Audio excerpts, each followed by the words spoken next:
Magandang araw mga kaibigan. Bigyan natin ng reaction, opinion ngayon itong latest post ni Congressman Kiko Barsaga. Reaction niya sa pahayag ng Pangulong Marcos Jr. Ito, response to a statement made by President Marcos. Ito po ang pahayag ng Pangulo. They're buying airplanes and buying big mansions. Isipin mo ang buhay nila ganyan. Kami, gutom. Sabi naman ni Congressman Barsaga, sino ba ang kakampi mo? Yung mga nagugutom o yung mga magnanakaw? Orang, reaction ko yung sabi niya na kami gutom. So, kinall out niya ang mga kawatan sa gobyerno, itong mga na-involve sa mga flood control anomalies, and hindi lang flood control, lahat ng infrastruktura pinasukan na nila. Totoo yan. Mga eroplano nila, jet planes, mga helicopters, grabe. Ang tanong, bakit nangyari yan? Sino ang pumirma sa worst budget in our history? Di ba ang Pangulo? Ipinagmayabang pa niya na binasa daw niya lahat yung 4,057 pages na GAA of 2025. Wala daw siyang nakitang mali. Yung pala, nandun na yung mga budget insertions. According to former Secretary Bunuan of DPWH, 421 billion lahat yung budget insertion sa DPWH pinirmahan ng Pangulo. Dahil pinirmahan niya, sino ngayon ang accountable? Hindi ba siya? Tapos sinasabi niya, hindi niya nabantayan. Yung mga budget na yon nakalagay sa FLR for later release pending on the requirements. Ano sabi ni Senator Chis Escudero? Brinaso daw ni Senator Romualdez yung mga unprogrammed funds na yan para ma-release. Sino yung sa budget hearing? Congressman Momo ata yun. Sinong nag-approve doon sa mga unprogrammed funds? Sabi niya, it is the President. Kaya lahat ng corruption na nangyayari, kung masinop lang sana ang Pangulo, kung meron lang siyang balls to say no, hindi mangyari ito. Kailang, wala eh. Perma siya ng perma. Ngayon, nagmamalinis. Siya pa daw ang dahilan bakit na-expose ang mga korupsyon. Ano ka, Ilo? Ito yung presidente na hindi niya alam yung principle ng command responsibility. Kaya may nabibil mansion, aeroplano, air assets. Nakakabili sila dahil pinabayaan ng Pangulo. Maalala ko si Congressman Erese sa kanyang privilege speech. Sabi niya, pinabayaan ng executive department na mangyari yan. Kaya within the last 3 years, sabi ni Congressman Erese, 1.47 trillion pesos ang nasayang, napunta lang sa mga anomalya. Dahil pinabayaan ng executive. Kaya hindi sila pwedeng magmalinis. Parang naawa ko. Gutom. Kami gutom. Naniniwala ba kayo, mga kaibigan, na ang Pangulo gutom? I don't think so. Ni minsan, hindi niya yan naranasan ng nagutom dahil anak siya ng mayaman eh. Paano siya magugutom? Ang sarap kaya ng ulam nila sa Office of the President.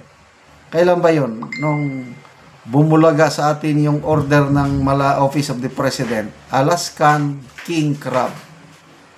Super mahal daw yung pagkain na yan. according to Dr. Lorraine Badoy, pinakamura daw yan is 18,000 pesos per kilo. Ganyan sila. Tapos sasabihin niya, kami gutom. I don't think so. Pambobulatik na lang ito na salita ng Pangulo. Dito na sa birada ni Congressman Barsaga, kanino ka kakampi? Sa magnanakaw o sa nagugutom? Ano sa tingin niyo mga kaibigan? Kanino kakampi ang Pangulo? Kaya kung gusto niyang labanan ang mga magnanakaw, madali. Una, itong ICI kuno na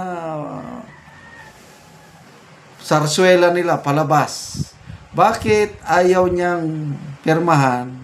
Bakit ayaw niyang i-certify na urgent yung bill para maisa kabatas itong ICI na ito maging Independent People's Commission para magkaroon sila ng contempt powers, pwedeng magpakulong. Ayaw niya. Nananawagan ng mga businessmen na i-certify as urgent. Ayaw niya. Ano na daw? Kontento na daw siya sa progress ng ICI. Wala, tinatawanan lang itong ICI ng mga sinusumo nila. Saldico, ilang beses na nilang sinupuin na, hindi pa rin nagpapakita.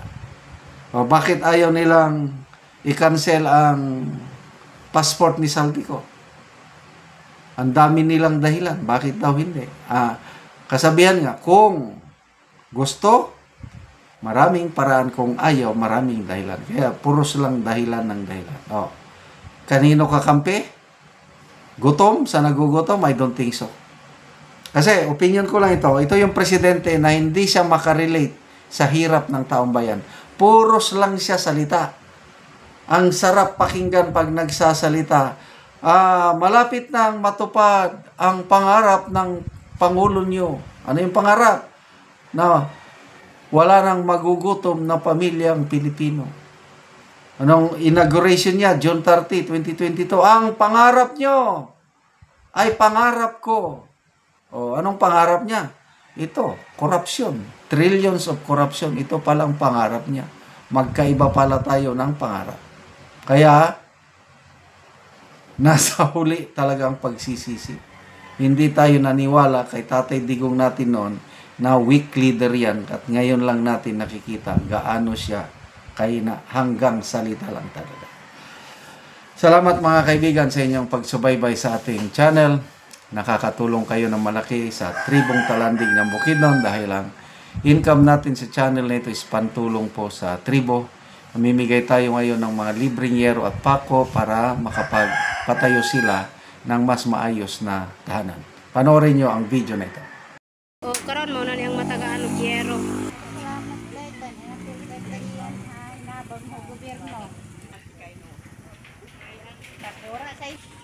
Nagpasalamat si nanay nga matagaan og yero. So kuan na kayo ang sulod ni nanay. So kung muulan, tulo na gyud Tulo na gyud. So tulo na gyud kayo ang kuan ni nanay. Ang balay. So gipangsapahan na lang gyud. Sapahan na gyud kay So si nanay mo na siyang yung balay nga tuluan na kaayo. So gipangsapahan na lang gyud. So nagpasalamat siya kay natagaan sa gyero. So nay unsa imong masulti nga natagaan ka gyero? Dako among pagpasalamat kay naapil mi aning hinabang masin na kaatok gyud ni nga dili nami tuluan. Kay kung wala mi naapil ani tulo gyud ang among balay. Basa gyud ni gaulan. So tuluan gyud mo nay. So pila na imong edad nay? 54 So 54 na ka na kay mga anak nay. nga anak. So nag-eskwela pa imong mga anak or Nag-eskwela pa karon. So si nanay nag-eskwela pa daw ang anak. So Na ako'y high school. so naa siya high school. So asa imong bananay? Nagtrabaho akong bana. So kamo lang ang naa sa balay nay. Dako kaya akong pagpasalamat kay natagaan kutsin na ilisdang gud ang among atop dili nami tuluan. Dako akong pagpasalamat kay natagan mi og sin kay ang among panginabuhian kalisod gyud mi busa ang among atop kun wala mi natagag hinabang di gyud mo Oo, so kailis. permi gyud mo tuluan nay. Permanente gyud tulo ang among ato. Oo, sige Dako nay. kaayo akong pagpasalamat. Salamat sa nag-sponsor sa Oo, sige amo nay. na nagtabang gyud sa amo sa sini. Sige nay, salamat po.